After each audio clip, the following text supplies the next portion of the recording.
તો એ તો કે યાર આ પકલો હસાઈ દેશે કેમ. અચ્છા તમે કહો સાહેબ હું કે શું કરું છું એમ પડ્યો મને કિક મારી એનું મને દુઃખ નહીં કે હશે ભાઈ વાગી જાય. હું પડ્યા પછી આખો ફ્લોર હશે મને કોઈ ઊભું કરવા જ ના આવ્યું. ઓકે તો સજા મળી તો સવાર તો મારી સુધરી છે પણ મારી બપોર બગડશે તો નક્કી થઈ છે. જો કાગડા તો બધે કારા જ હોય.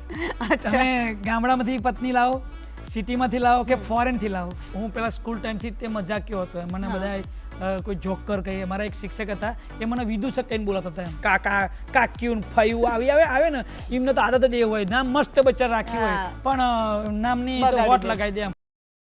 ગુડ મોર્નિંગ મિત્રો, કેમ છો? મજામાં ને? તમારા મનગમતા શો ગુડ મોર્નિંગ ગુજરાતમાં હું તમારું સ્વાગત કરું છું. હું છું જીનલ દેસાઈ અને આજે આપણે એક સરસ મજાના અતિથિ જોડે ઘણી બધી વાતો કરવાની છે.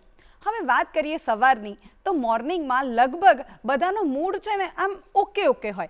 તરત તમને કોઈ ઉઠીને હસવાનું કહે ને તો હસવું ના આવે કારણ કે કેટલાક બાળકોને સ્કૂલ જવાનો કંટાળો આવતો હોય, આપણને ઓફિસે જવાનો કંટાળો આવતો હોય, મમ્મીએ સવારમાં ઉઠાડી દીધા હોય એટલે આમ છે ને મજા ના આવે. કોઈ અચાનક આપણી જોડે વાત કરવા આવે ને તો એ ઘણા લોકો ચીડચીડિયા થઈ જાય. પરંતુ આ બધાની છે ને દવા લઈને હું આવી છું. આજે આપણી સાથે જે અતિથિ જોડાયા છે ને એ તમને સખત ખડખડાટ હસાવાના છે. આમ હસીને તમે ગાંડા થઈ જવાના છો. હું વાત કરી રહી છું એક એવા વ્યક્તિની કે જેનો વિડીયો જો આપણે ઇન્સ્ટાગ્રામ સ્ક્રોલ કરતાં આવી જાય ને તો આપણે 2 મિનિટ એ વ્યક્તિને સાંભળી લઈએ અને એ વ્યક્તિ કંઈ બહુ હાઈ ક્વોલિટી વિડીયોઝ કે એવું નથી હોતું.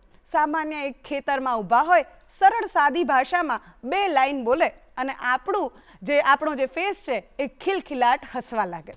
હું વાત કરી રહી છું એક મલ્ટી ટેલેન્ટેડ વ્યક્તિની કે જેમણે 100 જેટલી ફિલ્મોમાં કામ કર્યું છે, ખૂબ સારા હાસ્ય કલાકાર છે અને સોશિયલ મીડિયા પર તો છવાયેલા રહે જ છે. તો આવો સ્વાગત કરીએ હાસ્ય કલાકાર પ્રકાશ મંડોરાનું. કેમ છો પ્રકાશભાઈ? બસ એકદમ મજામાં. દેખાઈ રહ્યું છે. હા. તો કેવી છે તમારી સવાર? તમે એક હાસ્ય કલાકાર છો તો તમારી સવાર કંઈ અલગ હોય કે ભાઈ પછી અમારા જેવું જ હોય? આમ તો કેવું છે કે હસાવવા માટે તો હું બધાને હસાવું છું પણ અંદરથી તો અમને ખબર અમારી કેવી હાલત છે. પણ બધા દર્શક મિત્રો તમને શુભ સવાર. આશા રાખું છું કે તમારી બધાની સવાર સારી છે. આમાં છે ને કે જેને સારા ધર્મપત્ની મળ્યા છે એમને કડક મીઠી ચા મળતી છે એટલે સવાર સારી જતી છે. પણ જેને મારા જેવા પત્ની મળ્યા છે ને એમની સવાર સારી નહીં કે અમારે વહેલા ઉઠી અને નહીં ધોઈને પછી ચા પીવા માટે ઝાંપે જવું પડે ગામના. કેમ પત્ની ચા નહીં બનાવી આપતા? એ મને જ બનાવે છે, ચા નથી બનાવતી. છેલ્લા લગ્નના 12 વર્ષથી એને મને બરાબરનો બનાવ્યો છે. તમે આ જે મોટી વાતો કરો છો તમારા વિડીયોઝ પણ મેં જોયા. તમે પત્નીઓને બહુ વખોડો છો કે ભાઈ બૈરું તો આવું બૈરું તો તેવું. તો આના પડઘા જે છે એ તમારા દાંપત્ય જીવન ઉપર પડ્યા છે ખરા? જો કાગડા તો બધે કારા જ હોય. તમે ગામડામાંથી પત્ની લાવો, સિટીમાંથી લાવો કે ફોરેનથી લાવો, પત્ની એ પત્ની એટલે દેશી ભાષામાં બૈરું ગમે તે નહીં પેલો કે ગમે તેમ કાન પકડો પણ એ પકડ્યા કહેવાય. અને મારી વાત કરું મારા પત્નીનો તો એમનો બહુ સારો સ્વભાવ છે. અમે બંને હસી મજાક વાળા છીએ અને આ બધી જેટલી પણ જોક્સ છે ને મારી પાસે સોશિયલ મીડિયામાં મૂકી હોય કે મેં સ્ટેન્ડઅપ કોમેડીમાં કીધું હોય એને 50% જોક્સ મારા પત્ની જોડેથી મને મળે છે. અચ્છા. એને ગઈકાલે તે મસ્ત ભજીયા બનાવ્યા હતા. તો મને કે તમે ચેક કરો કેમ. એટલે મેં આમ ખાધું એટલે મને ટેસ્ટ ગમ્યો નહીં. તો મેં કહ્યું યાર આવું કેવું બનાવ્યું, કૂતરાય ના ખાય એવું બનાવ્યું છે કે મને ના કહેશો.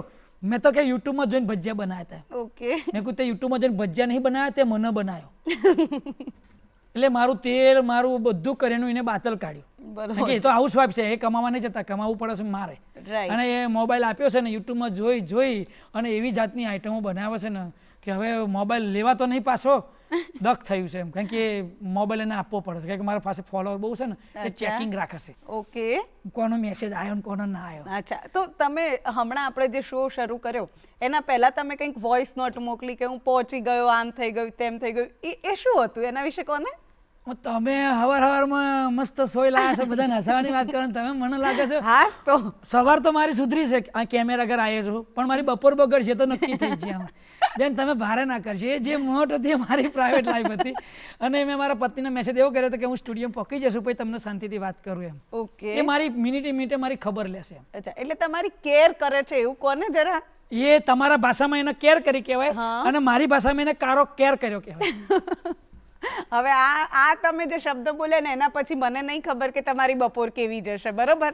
બાકી મેં વાળવાનો પ્રયત્ન તો કર્યો તો તમે ગમે તેમ વાર છો તો મને ખબર છે કે આજ સાંજે મારે ગમે ત્યાં દેશી ઢાબામાં ખાવાનું છે 150 રૂપિયાનું ઘરે ખાવાનું નહીં મળવાનું. હવે આ તો આપણે થોડી મજાક મસ્તી કરી લીધી, પણ વાત એમ છે કે તમે ઘણા વર્ષોથી કોમેડી સાથે જોડાયેલા છો, બરોબર?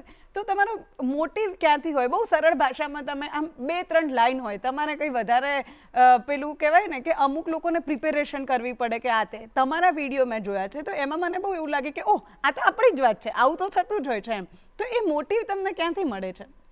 એટલે કેવું છે કે હું પેલા સ્કૂલ ટાઈમથી તે મજાક્યો હતો. મને બધા કોઈ જોકર કહીએ, મારા એક શિક્ષક હતા એ મને વિદૂષક કહીને બોલાતા હતા એમ. એ રાજાના જમાનામાં એક જોકર ટાઈપને વિદૂષક ગણાતો હતો, તે બધા હસાવતો હોય તો કોઈ જોકર કે કોઈ વિદૂષક કે, તો એવી કરતા કરતા કે ગ્રુપમાંથી બધી વાતો મળતી જ હતી, પણ હું આવડી બહાર નહીં આવેલો એમ. અચ્છા, ઓકે. પછી સ્કૂલ ટાઈમમાં એક આશીષ ગાંધી કરીને છે ડ્રામાના આર્ટિસ્ટ, એ આવ્યા તમારા ગામમાં.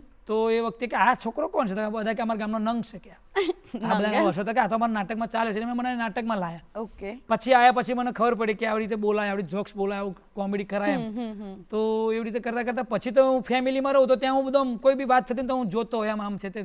તો હું કહું કે ભાઈબંધ તું શું બોલ્યો? તો ક્યાં બોલ્યો? બરાબર, એક મિનિટ. પછી આમાંથી એ કોમેડી ઊભી થઈ જાય એમ.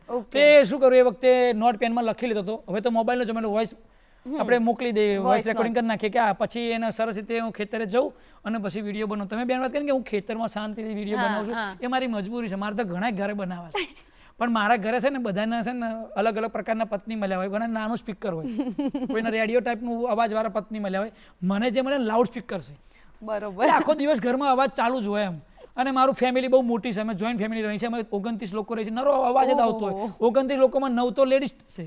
2 લેડીઝ ભેગા થાય તો આખી દુનિયાની વાતો કરતા હતા, 9 ભેગા થાય પણ અવાજ જ હોય. અને મારી પાસે હજુ પેલું લાઈવ નથી માઇક ને એવું, બાદનો અવાજ ના આવે, એટલે હું શું કરું, ખેતરમાં જતો રહું. બરોબર. ત્યાં કોઈ હોતું નહીં, બપોરના ટાઈમે બધા ખેતરવાળા હોઈ જ જાય, મસ્ત રીતે વિડીયો બને છે. ના પણ અમને એ જે ખેતરનું બેકગ્રાઉન્ડ છે ને જોવાની મજા આવે છે કે આ કંઈક આમ આપણે કેવું શહેરમાં રહેતા હોય, સિટીમાં રહેતા હોય ને તો ગામડાની ફિલિંગ બી આવી જાય અને પોતાનું મૂડ જે હોય કે ભાઈ તમે ક્યાંય બી દુનિયાના ખૂણે જતા રહો પણ તમને કોઈ એક ગુજરાતી મળી જાય ને તો પોતાપણું લાગે.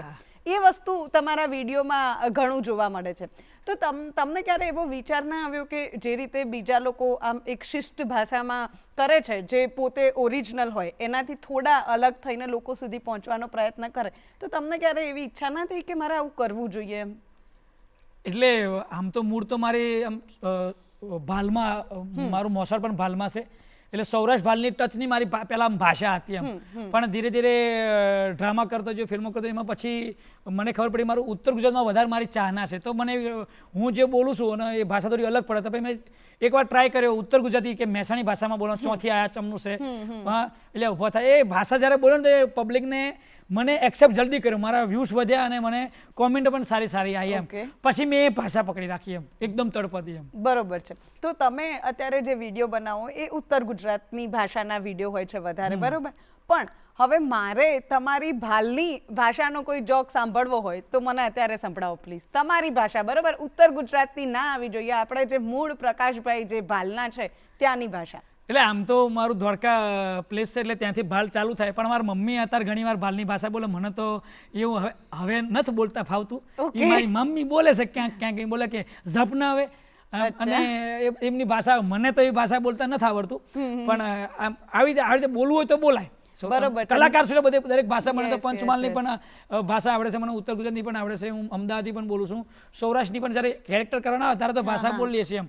પણ મારી મમ્મી ઘણી વાર એ બધું બોલતા ને ત્યારે મારા વાઇફ તો અમદાવાદ સિટીના છે, એટલે હશે કે મમ્મી કેવું બોલે છે. એટલે મારા મમ્મી એ ભાલની ભાષા બોલે છે કે અલા પકલા તારી બૈરીને કાંઈ ખબર જ નથી પડતી કે. તમે બૈરીને બહુ વચ્ચે લાવો છો બધામાં. ના બૈરીમાં હું છું, બૈરીને વચ્ચે નહીં લાવતો. ઓકે. હું જાહેરમાં કહું છું, લોકો કહી નથી શકતા પહેરેલા પુરુષ. ઘરે ઘર લગ્ન થઈ ગયા પછી પુરુષનું અસ્તિત્વ શું હોય છે ખબર છે? પત્નીથી ચાલુ થાય ને પત્ની જોડે પૂરું થઈ જાય. બરોબર છે. બહુ એક વાક્યમાં તો તમે ઘણું બધું કહી દીધું કે ભાઈ શરૂ થાય ને ખતમ થાય. એ થોડું એલાબરેટ કરો ને મને, તમારું કેવી રીતે શરૂ થાય ને ખતમ થાય છે? મારું ઊંધું છે, મારા વાઈફનું કંઈ નહીં ચાલતું મારા ઘરે. અને પાછા તમે આટલા બધા જોક બનાવો છો એમના એટલે જ બિચારા બનાવી શકું છું ને. બરોબર છે. જો હું બકરી બે હોત એની સામે તો મારી હિંમત ના થાત એના ઉપર જોક્સ મારવાની. બરોબર છે. પણ એ મને રિસ્પેક્ટ આપે છે અને મને બહુ માને છે અને એ એવું સમજે છે કે આ તમારું કામ છે. નકર ઘણા કલાકારની તકલીફ પડે કે ફિલ્મમાં કોઈ હિરોઈન જોડે સીન હોય આમ બધ ભરવાનો કે ભાઈ એવું કોઈ રોમાન્ટિક સીન તો ઘરે વાઈફ જોડે ઝઘડો થતો કે આ તમે આમ છે ને તેમ છે અને મારા વાઈફ ક્યારે મને પ્રશ્ન નથી કરતા કે આ કોણ હતું, આ છોકરી કેવી હતી, આમ છે તેમ કેમ આની જોડે આવો રોલ કર્યો, એવું ક્યારે મને પૂછતા નહીં એમ. એટલે આમ તો જનરલી હું દેખાઉં છું કે મને એવો કોઈ ચાન્સ મળે નહીં એવો સીન કરવાનો. પણ કહેવાનું મને મારા વાઈફનો સ્વભાવ સારો છે, મને રોકટોક નહીં કરતા. બરોબર. હવે તમે હમણાં જ લાઈક કેવું હોય કે દરેક વ્યક્તિ છે ને પોતાને શ્રેષ્ઠ બતાવવાનો પ્રયત્ન કરતો હોય, પણ તમે અત્યારે એક વાક્ય વાપર્યું કે ભાઈ હું દેખાઉં છું એવો એટલે મને ના મળે. તો આ જે વસ્તુ છે એને તમે બહુ જલ્દી બહુ સહજતાથી એક્સેપ્ટ કરી લીધી હોય કે એ વસ્તુ છે, તો તમારી હાઇટને લઈને અથવા તો કોઈ બી રીતે તમે ક્યારે પોતાની જાતને એક્સેપ્ટ કરવાની જે પ્રોસેસ હતી એ શું હતી, એના વિશે થોડું કહો ને. એટલે આમ તો મારા મધરની હાઈટ નાની છે. મારા મધર મને કાનથી નીચે આવશે. મારા ફાધરની હાઈટ છે. મારો નાનો ભાઈ છે પોલીસમાં પાસ થતા રહી જાય તો એની તો પપ્પા ઉપર પડે એટલે હાઈટ પડી, હું મમ્મી ઉપર પડ્યો ગામડાની ભાષામાં. તો મારી મમ્મી જ કરતા તો પેલું ખબર પડી કે મારી હાઈટ વધતી નહીં તો બધા મને 1.5 ફૂટ કે બટકો કે એવું બધા મને તાણા મારે તો હું પપ્પા આમ ગુસ્સો કરું એમ એમના લીધે નહીં વધતી મારી હાઈટ, આમનો છોકરો છું તેમાં મારી હાઈટ નહીં વધતી એમ. તો એવું આવે નાનપણમાં કાચી બુદ્ધિમાં. પછી પેલું થોડું આમ પુલ અપ ને એવું કર્યું, સાયકલ લાયા ચલાવી તો આટલા સુધી પહોંચ્યો, પણ તો હજુ હાઈટ નાની જ છે. ઓકે. તો મને એવું આમ ચીડ ચડતી હાઈટ નાની બધા મને ખીચાવે છે. તો પછી ધીરે ધીરે હું જેમ મેં વાત કરી કે આશીષ ગાંધી મને લાયા ડ્રામામાં એ બધું સિરિયલમાં પિક્ચરમાં કામ કર્યું, મને વિચારે કે હું તો હાસ્ય કલાકાર છું તો મારી પર હું જોક્સ બોલ દઉં, હું મારી જાતના હું કહી દઉં કે હું આવો છું, પછી દુનિયાવાળા મને નહીં કહે. તો મેં મારા જાતે 1.5 ફૂટ હાઈટ ઉપર જોક્સ બનાવ્યા, મારા શરીર ઉપર બનાવ્યા, મારા થોડાક ઠીકઠાક દેખાવ ઉપર બનાવ્યા. એટલે મને હવે કોઈ મને કહેતું નહીં એ બટકા એ 1.5 ફૂટ એવું મને નહીં કહેતા. અચ્છા, ઓકે. હવે અત્યારે તો સોશિયલ મીડિયા પર તમારા ઘણા બધા વિડીયોઝ વાયરલ થાય છે, ઘણું બધું છે, પણ પક્કાથી લઈ અને પ્રકાશ સુધીની જે સફર હતી એના વિશે થોડી વાત કરો. કોઈ ઇમોશનલ મુવમેન્ટ આવ્યો હોય, ક્યારેક નિષ્ફળતા મળી હશે તો એના વિશે થોડી વાત કરો. પક્કો તો આપણો એક આમ હુલામનું નામ પડી જ હોય, જે નામ રાખ્યું એમ શોર્ટ નામ ગામવાળા પાડી જ દે એમ. બરાબર. એમાં તો ગામના જે પેલા કાકા કાક્યું ફયું આવે ને એમને તો આદત જ એ હોય, નામ મસ્ત બચ્ચા રાખ્યું હોય પણ નામની તો હોટ લગાવી દે એમ. તો મારું નામ એ સારું જ છે પ્રકાશ, તો એમાંથી પક્કો થઈ ગયો. તો ગામમાં બધા પક્કો પણ એ પક્કાના કોકે ઉઠાયો અને પછી એને ડ્રામામાં નાખ્યો, ગવર્મેન્ટ શોથી લઈને કોમર્શિયલ પ્લે સુધી પહોંચાડ્યો, દૂરદર્શનના માધ્યમની ઘણી બધી સિરિયલો, એકદાના પંખીની બધી સિરિયલમાં પહોંચાડ્યો અને પછી અતિશય ફિલ્મો થઈ, ફિલ્મોમાં ચહેરો ઓળખીતો પોસ્ટરમાં ફોટા આવ્યા, પછી બધાને મારી રિસ્પેક્ટ કરવી પડે. પેલું નહીં કહેતા કે નામ થાય રિસ્પેક્ટ કરે, તો પછી પક્કો બોલતા બધા અચકાય, કારું હવે આના ચમનો પક્કો કેવો કે તો હવે એમના કોઈ સગાવાલા હાથમાં ઘરે લઈને આવે ફોટા પડાવે કે ભાઈ પેલા પકા ઘરે શું, હા બોલો શું હતું કાકા, કે ગામમાં તો કે પેલું તારા પપ્પાએ પૈસા લઈ જા, તો આપણે પૈસા લઈ પક્કો કે હવે તો એટલે પ્રકાશ ભાઈ તમે ઘરે છો હોવે, તો કે મારા પેલા મામાના દીકરા છે તમારા જોડે ફોટો પડાવશે, પ્રકાશભાઈ આવશો અમારા ઘરે. તો એ જો પક્કો કે તો કારો નહીં આવે તો એટલે કે પ્રકાશભાઈ કયો એટલે માન આપતા થયા. એટલે પક્કામાંથી પ્રકાશ મંડોરા બનાવવામાં બધા ઘણા મારા ગુરુ સમાન મિત્રોનો એમાં સાથ સહકાર છે. પણ આજે સારી ફિલિંગ આવે છે. પણ સાચું કહું બેન, મને કોઈ પ્રકાશ મંડોરા કહે તો એવું લાગે છે કે કોઈ હું કંઈક નોકરી કરતો હોય, કોઈ બેંકનો સાહેબ હોય કે શિક્ષક હોય એવું લાગે, પણ મને અત્યારે હાલે કોઈ પક્કો કહે તો મને બહુ ગમે. ઓકે. એ જ નામથી મને ગમે છે પક્કો એમ. અదే સ્કૂલના છોકરાઓ રસ્તામાં જતા કે પકા તું તો ટીમ આવ્યા તો તું મારા મોબાઈલમાં આવશ કે. બરોબર. એ મને ગમે છે એમ પક્કો કે. ઓકે. અને તમે કીધું કે તમે 100 થી વધારે ફિલ્મોમાં કામ કર્યું છે, બરોબર? તો એવું કોઈ વ્યક્તિ કે જેમણે સતત તમારો સાથ આપ્યો હોય, હંમેશા તમારા પડખે ઊભા રહ્યો, આમ હોય ને કે આપણા કોઈ એક ફેમિલી મેમ્બર હોય અથવા તો કોઈ ફ્રેન્ડ હોય જે સતત આપણી જોડે હોય, આપણને પીઠબળ પૂરું પાડતા હોય, તો એવું કોઈ વ્યક્તિ છે ખરું? ફેમિલીમાં તો ફેમિલી મારું ગામ એમને તો મને કાયમ સપોર્ટ કર્યો જ છે. હા, ગામમાં છે એટલે ઘર કી મુર્ગી દાલ બરાબર એવું તો ફિલિંગ થતું રહે. તો મારે એકના માટે નહીં, અમિતાભ બચ્ચન સાહેબ માટે પણ એવું બન્યું હોય કે ઘરમાં તો એ ઘર કી મુર્ગી દાલ બરાબર હોય. પણ આમ જો જઈને તો ઊંઘમાંથી આમ જગાડીને પૂછે ને કે ભાઈ એક નામ પક્કા કોણ છે કે તને 100 ફિલ્મો સુધી પહોંચાડવામાં, તો એક જ નામ મને યાદ આવે છે, એ છે સુપરસ્ટાર વિક્રમ ઠાકોર. ઓકે. શું એમણે કેવી રીતે તમને હેલ્પ કરી એના વિશે થોડું કોને? એટલે એમ તો હું આમ પેલું ડ્રામા કરતો હતો, સિરિયલો કરતો હતો અને ફિલ્મો પણ કરતો હતો. પણ મારી શરૂઆત થઈ 2003 થી આ ફિલ્મ લાઈનમાં. તો ડ્રામા, સિરિયલો અને ફિલ્મો કરું, પણ 2004, 5, 6 નો સમય એવો હતો 2005, 6 માં કે ફિલ્મો બનતી હતી ખરી, પણ થિયેટરમાં લાગતી હતી પણ લગભગ આમ સક્સેસ નથી જતી. પબ્લિક જોવા જાય ના જાય, અને બધાનું ટેન્શન હતું કે હીરો હોય કે પ્રોડ્યુસર હોય, ડિરેક્ટર કે પિક્ચરો ચાલતી નહીં. તો એ ફિલ્મોમાં હું કામ કરતો હતો, મોટા મોટા સ્ટાર જોડે કામ કરતો હતો, પણ પિક્ચરો જોવાતી નથી, મને કોઈ ફિલ્મો ઓળખતું નહોતું. પછી સડનલી હું આપણા જ ડીડી ગિરનારના માધ્યમમાં ગમ્મત ગુલાલના રેકોર્ડિંગમાં આવેલો, ત્યારે જોક્સો મારા એમાં એક ભાઈ આવ્યા હતા, વાલાભાઈ ગજ્જર. એમને કીધું ભાઈ તમે ડાયરામાં જોક્સ બોલવા આવશો? કીધું હા આવીશ, હેડો વાંધો નહીં, પૈસા આવશો તો આવીશ, આપણે તો રૂપિયાની જરૂર. એમને કીધું. પછી મને ખબર પડી હું વિક્રમભાઈ ઠાકોર જોડે લાગ્યો છું, એમના ડાયરામાં મને જોક્સ બોલવા લઈ ગયેલા. અને વિક્રમભાઈ ઠાકોર 2006 થી આવ્યા ત્યારે એમની ફિલ્મો બહુ ચાલે. હું 2008 લાગ્યો એમની જોડે. પછી મેં વાત કરી, કીધું ભાઈ સાહેબ તમારે ફિલ્મોમાં મને કહેજો ને રોલ આપે. અરે હા કેમ નહીં, તમે મારા ગ્રુપના છો કે? એટલે એમના ડાયરેક્ટરને કીધું કે ભાઈ અમારા પ્રકાશ મંડોરાના રોલ જોજો કંઈક નાનો મોટો. તો જે હાલ આપણી વચ્ચે નથી, સ્વર્ગીય હર્ષુભાઈ પટેલ, એમની એ ફિલ્મ બનાવતા વિક્રમભાઈની, એ પણ મને બહુ સપોર્ટ કર્યો છે. હર્ષુભાઈ પટેલે, પરમાત્મા એમના આત્માને ખૂબ શાંતિ આપે. તો એમને મને ફિલ્મમાં રોલ આપ્યો. તો નાનકડો રોલ હતો, એટલો મોટો રોલ નહીં. એ વખતે મયુરભાઈ વાંકાણી છવાયેલા, અત્યારે છવાયેલા છે ફિલ્મમાં, પણ એ હવે સિરિયલમાં જતા રહ્યા. એટલે તો એમની જોડે ભાઈબંધનો રોલ હતો, વિક્રમભાઈના ભાઈબંધ મયુરભાઈ વાંકાણી, પછી હું કંઈક ભાઈબંધ, ત્રીજો ચોથો ભાઈબંધ. તો હું પછી આમ જાહેરમાં નીકળ્યો ને, તું પેલા વિક્રમભાઈ ઠાકોરના પિક્ચરમાં હતો ને? હોય તું તો હતો હા પરાસીનમાં. મને એવું થયું કે હારું આટલી બધી ફિલ્મો કરી. એ વખતે મેં 15-18 ફિલ્મો કરેલી, પણ કોઈ ઓળખે નહીં. આટલા નાના રોલમાં મને બધા ઓળખે છે. પછી તો વિક્રમભાઈ ઠાકોર સાથે અત્યારે હું જોડાયેલો જ છું, અને એમને દરેક ફિલ્મમાં મને કેરેક્ટર અપાયું, અને બીજા પણ ફિલ્મમાં મને સજેસ્ટ કરે. તો એમના એવા સપોર્ટથી હું ફિલ્મમાં 100 સુધી પહોંચી શક્યો. અને એક કહે ને કે ફિલ્મ એક્ટર શબ્દ લખાય, એ ટેગ મને મળ્યો એમ. ઓકે. તો તમે આટલી બધી ફિલ્મો કરી છે, તો કોઈ એક પિક્ચર, કોઈ એક મૂવીનું એક કેરેક્ટર જે તમને બહુ ગમ્યું હોય સખત, એનો થોડો ડાયલોગ ને થોડું કહીને સંભળાવો ને પ્લીઝ. લગભગ કેરેક્ટર તો મેં બહુ કર્યા છે અને મને બધા ગમ્યા છે, પણ પબ્લિકમાંથી જે રિવ્યુ મળ્યા હોય ને, એ મેં પાટણથી પાકિસ્તાન કર્યું હતું ફિલ્મ, એમાં હું મદ્રાસી બન્યો હતો. તો મારા વાર જે આ રીતે કલગી છે ને, તે વખતે વધારે હતા. તો હરેશભાઈ પટેલે વિચાર્યું કે આને મદ્રાસી બનાવી દો, કે પક્કાને કેમ. તો એમને પોસ્ટરમાં પણ નામ લખેલું પ્રકાશ મદ્રાસી. હું મંડોરા છું, તો કે ભાઈ મને મદ્રાસી ગમે, તું મદ્રાસી રહે.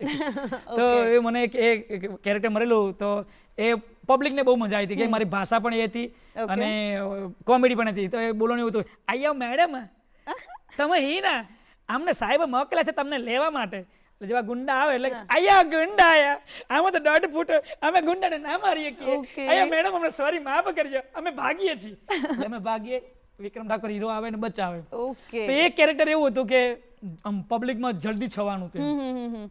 બહુ સરસ મજાની વાતો કરી. હજુ વધારે તમારા અનુભવો વિશે જાણીશું, થોડા જોક્સ તમારી જોડેથી જાણીશું, પરંતુ દર્શક મિત્રો અત્યારે સમય થયો છે એક નાનકડા વિરામનો. મળીએ વિરામ બાદ.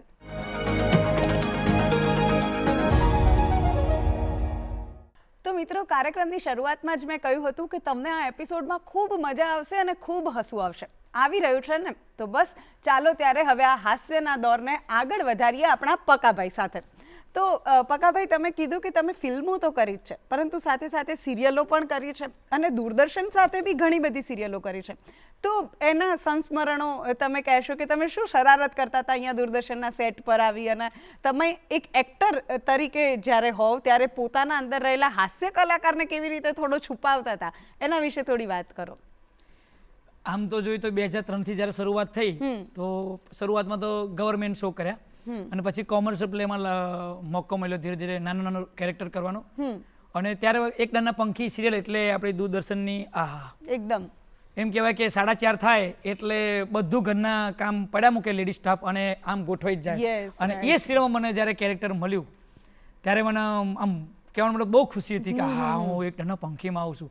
એમાં મને કેરેક્ટર મસ્ત મળ્યું હતું. પેલું કોર્ટનો સીન હોય તને ઓલું ગીતા લઈને આવવાનું કે તમે જે કહેશો સાચું કહેશો. એવી જ્યારે કોર્ટનો સીન લાગે ત્યારે ફોન આવે કે ભાઈ તમારું આવી જજો. તો અહીંયા તારે એટલા બધા આમ દિગ્ગજ કલાકારો હતા ને કે આમ આપણે જોત કરી કે આ બધાને આપણે સિરિયલમાં ટીમ જોઈ છે, તેમની જોડે હું બેઠો છું. એટલે શરૂઆતમાં તો હું કશું બોલી શકતો નહોતો, નકર હું મને ખબર છે દોઢ ડાયો છું, તોફાની છું. અને મને કહેવાનો મતલબ કે ઘણા ડાયરેક્ટર આજની સમયમાં મને સજા આપે છે. 1 વર્ષ તને કામ નહીં આપવાનું એમ, ફ્લોર ઉપર તોફાન કરું એમનું કામ બગડે, અચ્છા ઓકે. ડે જતો હોય સન જતો હોય એનું મજાક હા, કરું હા, તો મને શું કે સજા પણ મળી છે. એટલે તોફાની તો બહુ છું એમ. પણ એ વખતે રાગીભાઈ જાની ફ્લોર પર હોય ત્યારે બહુ તોફાન કરતા હતા. ત્યારે મને એમ થાય કે હું આવો તોફાને છું, પણ એમનું નામ મોટું થઈ જશે એટલે એ બધું કરીએ કે એમને કશું ના બોલે. અને હું જો કશું કરીશ હરી તો નક્કી સીધો તે પેકઅપ થઈ જશે. એટલે હું આમ જે કે હા હા આમ ચૂપચાપ બોલે ડાયો થવું, આગળ આવવાનું ને અંદર તો શેતાન પડ્યો જ તો અંદર તોફાની, પણ આમ આગળ આવવાનું તો એટલે સાહેબ કરવું પડતું હતું. અને એ વખતે બધા કલાકારોએ બહુ મોટા કલાકાર બહુ સારો સપોર્ટ કરતા હતા કે આ ભાઈ ગામડેથી આવ્યો છે અને બધી રીતે નાસ્તો પણ બધા આપે. તો એક નાના પંખી, પછી રંગ તરંગ આવતો હતો એક સરસ મજાનો, એમાં મને હાસ્ય કલાકાર તરીકે રજનીભાઈ ઠાકોર એના હતા ડિરેક્ટર, એમને મને નાખ્યો.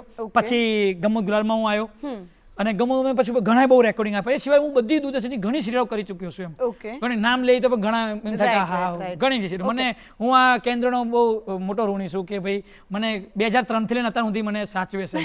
ઓકે, હવે તમે કીધું કે તમે શરૂઆતમાં શરારત નહોતા કરતા, પણ તમને સજા પણ મળી તો છે કે ભાઈ તારી શરારતના કારણે આ થાય. તો એકાદ બે કિસ્સા દર્શકો સાથે શેર કરો ને કે ભાઈ મેં આ શરારત કરી હતી કે આમ એમ. એક શરારત એવી કરી હતી કે બિપિનભાઈ બાપોદરા એમનું આપણે કંઈક અમારી દૂરદર્શન કોઈ ડોક્યુમેન્ટરી હતી, તો અમે 30-35 જણનું ગ્રુપ હતું. તલાવના કિનારે પેલી બાજુ કેમેરો હતો અને આ બાજુ હું હતો.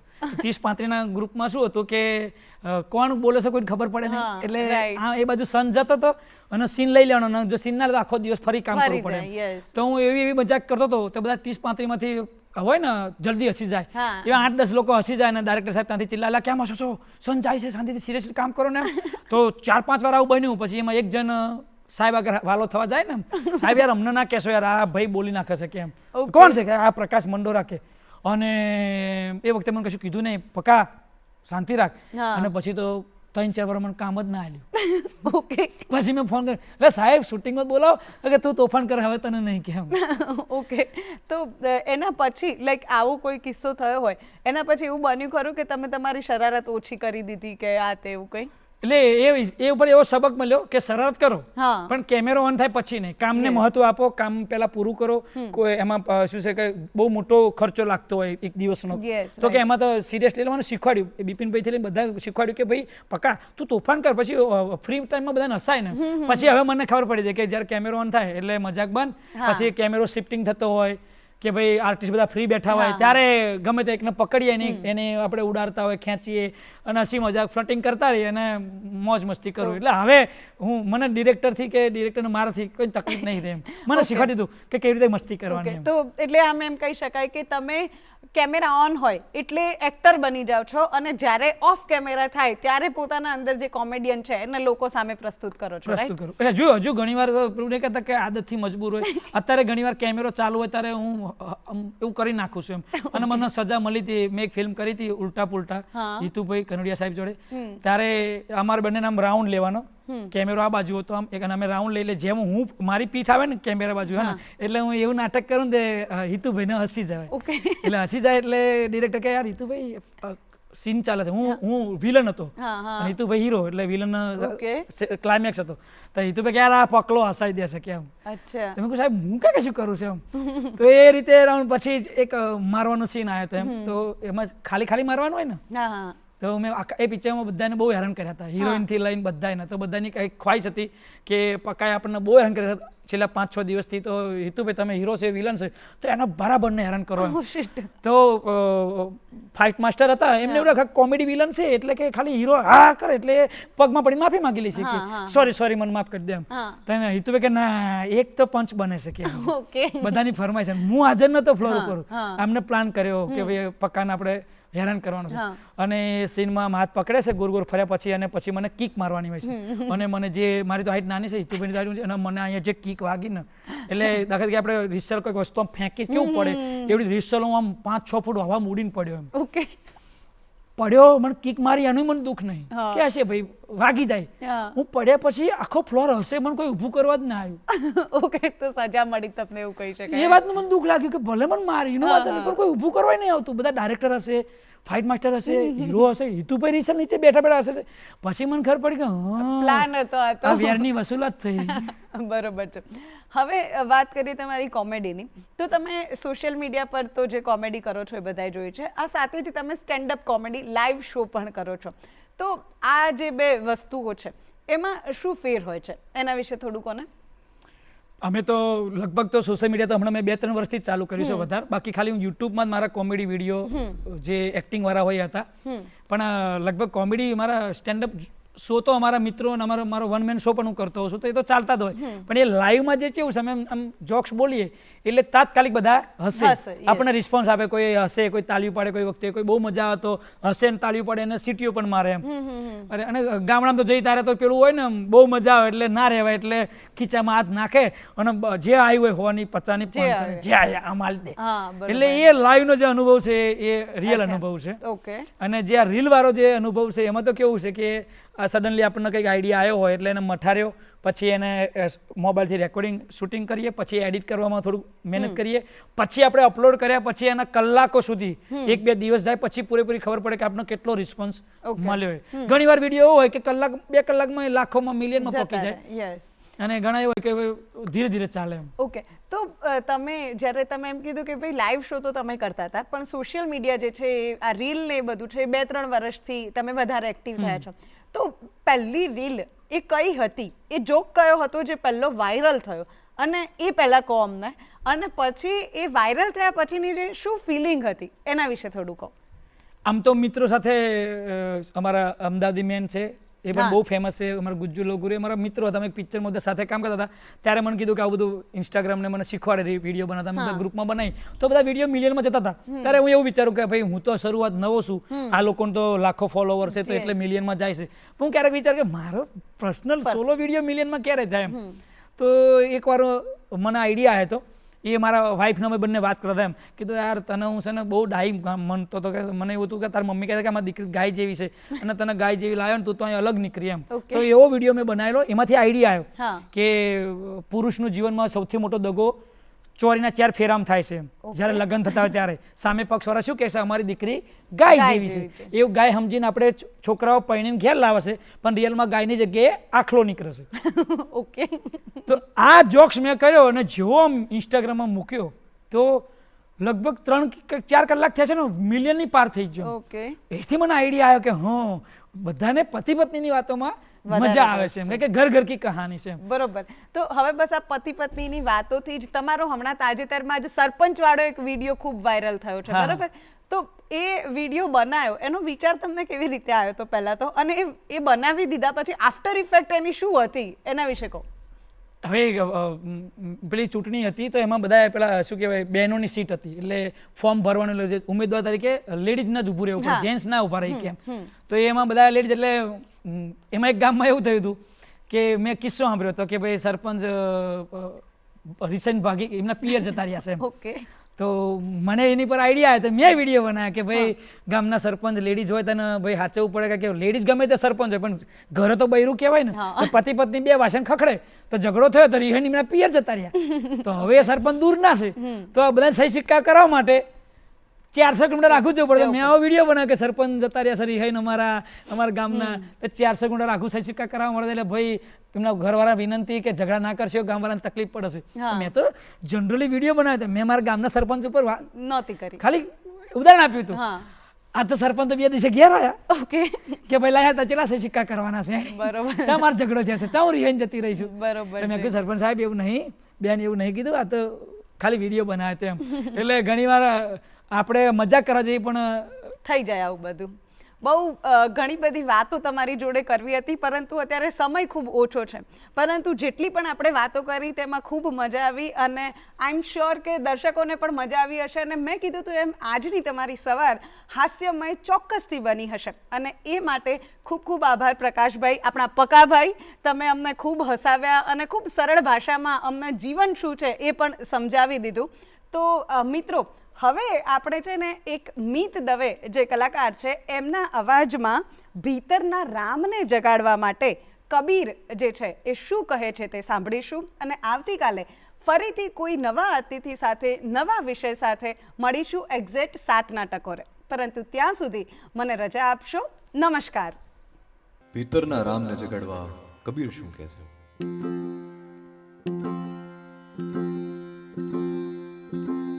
ગગનમાં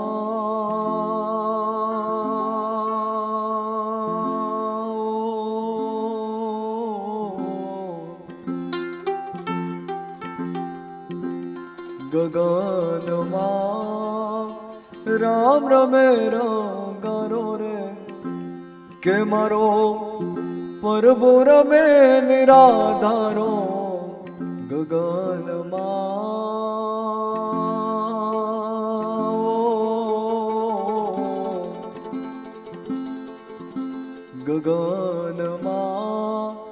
રામ રમે રંગારો રે.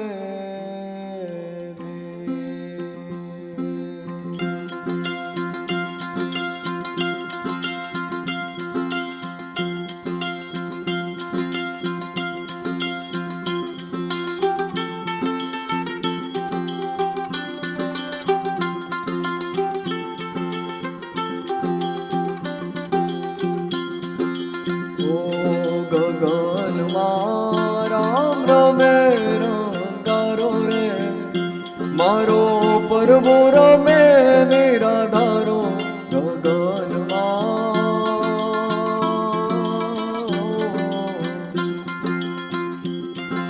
ગગનમાં રામ રમે રંગારો રે.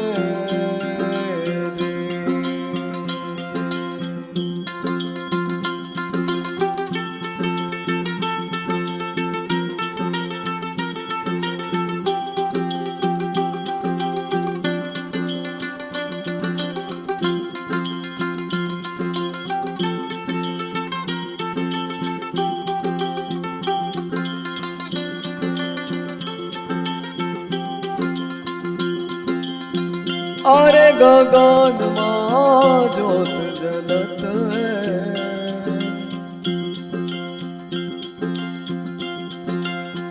अरे गगन माँ ज्योत जलत है.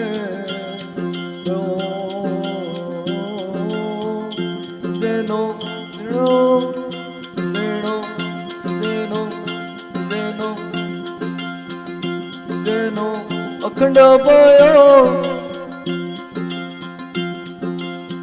અખંડ ભયો દિયારો. ગગનમાં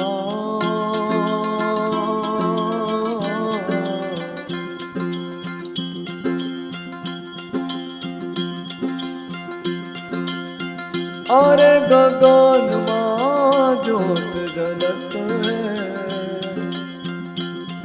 રે. જેનો અખંડ ભયો અખંડ ભયો દિયારો.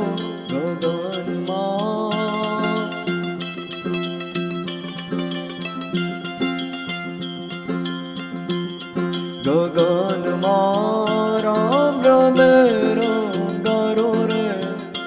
મારો પરબો રમે નિરાધારો.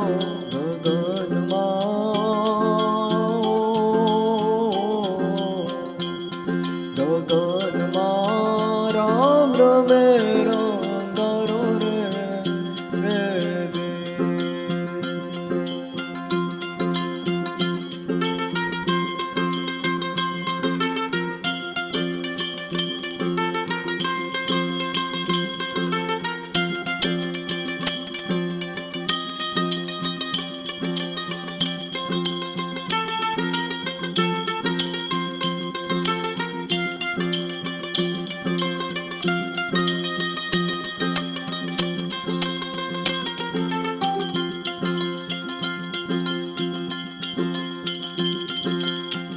અરે ગગનમાં બાજા બાજે.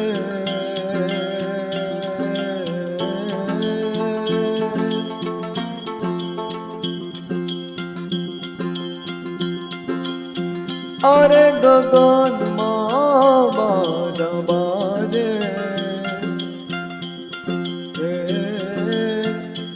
એનો જેણો રે જેણો જેણો રે જેણો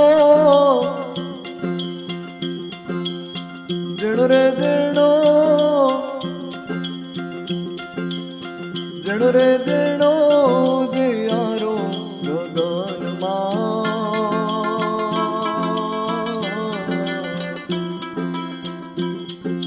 ગગનમાં રામ રમે રંગારો રે મારો પ્રભુ રમે